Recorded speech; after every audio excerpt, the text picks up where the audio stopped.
أعوذ بالله من الشيطان الرجيم சபிக்கப்பட்ட ஷைத்தானை விட்டு அல்லாஹ்விடம் நான் பாதுகாப்பு தேடுகின்றேன்.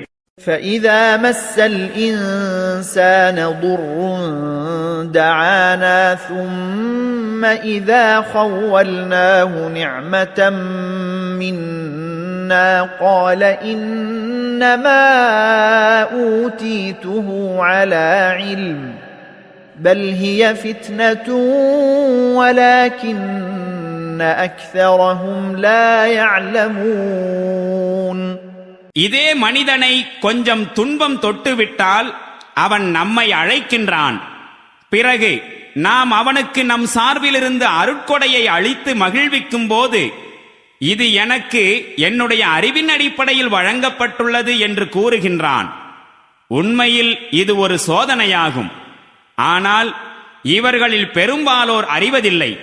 قد قالها الذين من قبلهم فما أغنى عنهم ما كانوا يكسبون. இவர்களுக்கு முன்பு வாழ்ந்து சென்றவர்களும் இதையே கூறினார்கள். ஆயினும் அவர்கள் சம்பாதித்துக் கொண்டிருந்தவை அவர்களுக்கு எவ்வித பலனையும் அளிக்கவில்லை. فأصابهم سيئات ما كسبوا والذين ظلموا من هؤلاء سيصيبهم سيئات ما كسبوا وما هم بمعجزين. பின்னர் தங்களுடைய சம்பாத்தியத்தின் தீய விளைவுகள் அவர்களை பீடித்துக் கொள்ளும். மேலும் அவர்களில் யார் கொடுமை புரிந்தார்களோ அவர்களையும் அவர்களுடைய சம்பாத்தியத்தின் தீய விளைவுகள் பிடித்துக் கொள்ளும். அவர்கள் நம்மை தோல்வியுறச் செய்யக்கூடியவர்கள் அல்லர்.